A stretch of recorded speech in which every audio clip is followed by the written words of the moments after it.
Hi viewers, నమస్కారం. నేను doctor Sunitha, consultant 49 fertility centre, Tirupati branch. ఈరోజు నేను మేల్ ఇన్ఫర్టిలిటీలో ఒక కామన్ టెస్ట్ అంటే ఇంపార్టెంట్ టెస్ట్ గురించి మాట్లాడుతున్నాను. అదేంటంటే డిఎన్ఏ ఫ్రాగ్మెంటేషన్ ఇండెక్స్ అన్నమాట. సో చాలామందికి మేల్ ఎవాల్యుయేషన్ చేసినప్పుడు బేసిక్గా సెమెన్ అనాలిసిస్ అనేది చేస్తాము. అయినా కూడా సెమెన్ అనాలిసిస్లో నార్మల్ ఉన్నా కానీ లేదు కొంచెం మైల్డ్ వేరియేషన్స్ ఉన్నా ఇంకా వేరే అదర్ ఫీమేల్ ఫ్యాక్టర్స్ లేకపోయినా కూడా కొంతమందిలో రికరెంట్ అబార్షన్స్, రికరెంట్ ప్రెగ్నెన్సీ రాకపోవడం ఇట్లాంటివి ఉంటాయి అన్నమాట. వాళ్ళలో మనకి కొంచెం హై రిస్క్ ఉన్న పేషెంట్స్లో ఈ డిఎఫ్ఐ అనేది చేస్తాము మేల్ ఫ్యాక్టర్స్లో కానీ, లేదంటే వాళ్ళు ఏదైనా కెమికల్ ఎక్స్పోజర్స్ అంటే కెమికల్ ఫ్యాక్టరీస్లో వర్క్ చేస్తున్న వాళ్ళు కానీ, స్మోకింగ్, ఆల్కహాల్ ఉన్న హ్యాబిట్స్ ఉన్న వాళ్ళలో కానీ డిఎఫ్ఐ అనే టెస్ట్ చేయడం వల్ల మనకి కొంత ఇన్ఫర్మేషన్ అనేది తెలుస్తుంది. సో డిఎఫ్ఐ అంటే ఏంటి అంటే డిఎన్ఏ ఫ్రాగ్మెంటేషన్ ఇండెక్స్ అంటాము. ఇది ఎలా చేస్తాము అనేది మీకు ఎక్స్ప్లెయిన్ చేస్తాను.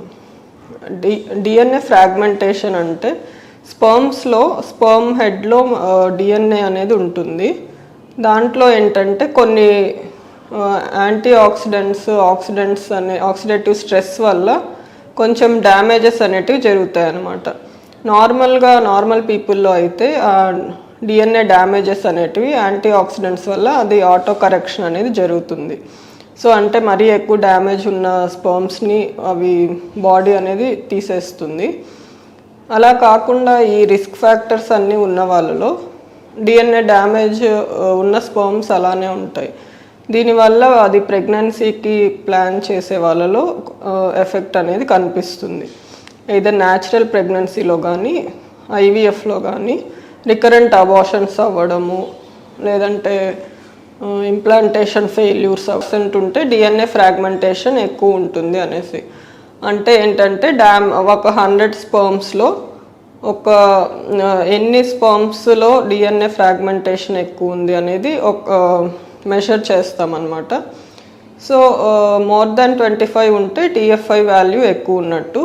వాళ్ళకి ఈ రికరెంట్ అబార్షన్స్ వీటన్నిటికీ రిస్క్ ఫ్యాక్టర్ ఉంటుంది. సో వాటిని ఎలా ట్రీట్ చేయొచ్చు అంటే జనరల్గా యాంటీ ఆక్సిడెంట్స్ వల్ల ప్రాబ్లం వస్తుంది కాబట్టి యాంటీ ఆక్సిడెంట్స్ సప్లై చేయొచ్చు. అలా కాకుండా స్మోకింగ్, ఆల్కహాల్ హ్యాబిట్స్ వల్ల అయితే హ్యాబిట్స్ని కొంచెం తగ్గించుకొని మళ్ళీ రిపీట్ చేసి చూడొచ్చు. ఇంకా ఐవీఎఫ్లో అయితే వేరియస్ స్పర్మ్ సెలెక్షన్ మెథడ్స్ ఉంటాయి. వేటికైతే డిఎన్ఏ ఫ్రాగ్మెంటేషన్ తక్కువ ఉంటుందో ఆ స్పర్మ్స్ తోటి ఇక్సీ చేయడం. సో వీటి కోసం మైక్రోఫ్లూయిడిక్స్ అని, మ్యాక్స్ అని ఇలా వేరియస్ మెథడ్స్ ఉంటాయి అన్నమాట. సో ఇదండి డిఎఫ్ఐ గురించి. మేల్ ఇన్ఫర్టిలిటీలో ఒక మెయిన్ టెస్ట్ గురించి తెలుసుకున్నారని అనుకుంటున్నాను. Thank you very much.